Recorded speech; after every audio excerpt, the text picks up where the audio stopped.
เวียกงานพ้นเด่นเดือนตุลาหลัดสามารถเพิ่มครั้งสำรองเงินตราต่างประเทศกุ้มการนำเข้าหลายกว่า5 เดือน สนับสนุนโดยน้ำดื่มหัวเสือ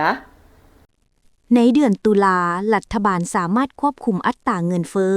หลุดลงจาก 4.5% ในเดือนกันยาเป็น 4% ในเดือนตุลาครั้งสำรองเงินตราต่างประเทศกุ้มการนำเข้า 5.24 เดือนสามารถชำระหนี้สินภายในและต่างประเทศตามข้อผูกพันสัญญาอย่างใดก็ตามยังมีเวียกงานจำนวนหนึ่งที่จะต้องได้สืบต่อปรับปรุงแก้ไขเป็นต้นปัญหาค่าของชีพราคาสินค้าการคุ้มครองการขุดค้นแห่ทาสกองประชุมสมัยสามัญของรัฐบาลประจำเดือนตุลา2025ได้ไขขึ้นในวันที่ 3 และอัดลงในตอนเช้าวันที่ 4 พฤศจิกายน 2025ที่สำนักงานนายกรัฐมนตรีภายใต้การเป็นประธานของท่านสอนไสศรีพันดร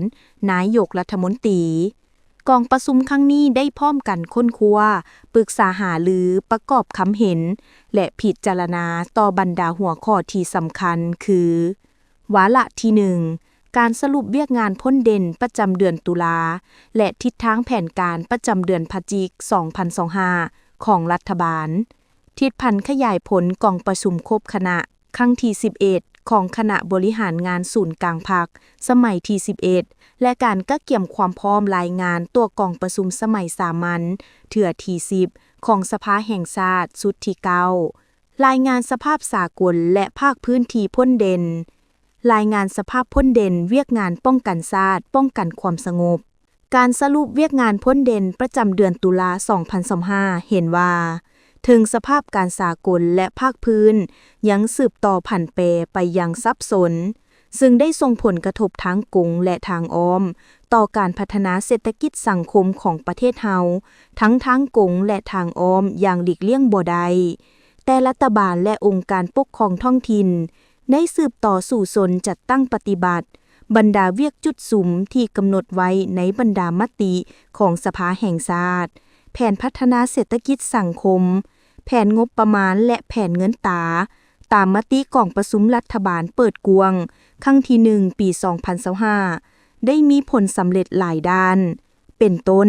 ทั่วประเทศสืบต่อรักษาได้เสถียรภาพทางด้านการเมืองอย่างหนักแน่น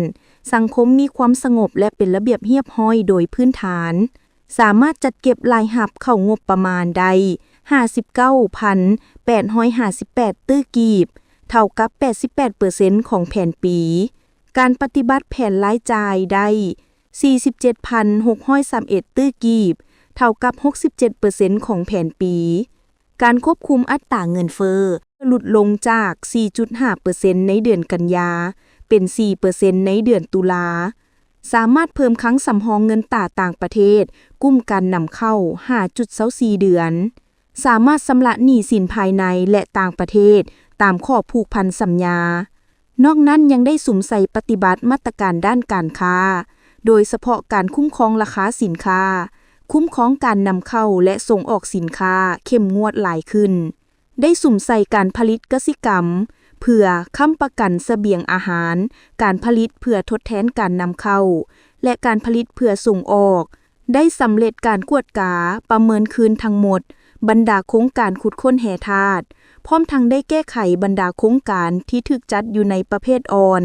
และหันโครงการทดลองเป็นโครงการตามกลไกปกติได้สุ่มใส่แก้ไขสภาพขาดเขินไฟฟ้าโดยเล็งสร้างพลังงานแสงอาทิตย์ขนาด5เมกะวัตต์ลงมาเสริมใส่สถานีไฟฟ้าในจุดที่ขาดเขินไฟฟ้าสุมใส่ซุบยู่โครงการพลังงานไฟฟ้าที่ได้รับอนุมัติแล้วให้ดำเนินการก่อสร้างสำเร็จตามแผนได้แก้ไขปัญหาการขาดเขินครูสอนได้โดยพื้นฐานและการปะละการเรียนมีท่าเอียงดีขึ้นทั้งได้สุ่มใส่สร้างเงื่อนไขอำนวยความสะดวกปิ่นอ้อมต่างๆให้แก่งานมหกรรมกีฬาแห่งชาติครั้งที่ 12เคียงคู่กับผลสำเร็จดังกล่าวก็ยังมีเวียกงานจำนวนหนึ่งที่จะต้องได้สืบต่อปรับปรุงแก้ไขให้มีการหันเปลี่ยนดีขึ้นกว่าเก่าเป็นต้นการแก้ไขปรากฏการณ์ย่อท่อทางด้านสังคมปัญหาค่าครองชีพราคาสินค้าไฟฟ้าน้ำมันเสื้อไฟที่ปรับขึ้นบางระยะการคุ้มครองการขุดค้นแห่ทาส การจำกัดการนำเข้าสินค้าฟุ่มเฟือย การพัฒนาปรับปรุงพื้นฐานโครงหลังเส้นทาง การคุ้มครองและแก้ไขปัญหาข่าวบิดเบือน ผ่านสื่อสังคมออนไลน์ การเคารพระเบียบกฎหมายและอื่นๆ ความซื่นใจมีหน้าตาเป็นแบบใดหน้าตาซื่อๆแต่เห็นแล้วซุ่มซื่นหัวใจน้ำบ่ น้ำดื่มหัวเสือคุณภาพเหรียญคำระดับสากลตื่มความซื่นใจห่วงใยทุกเวลา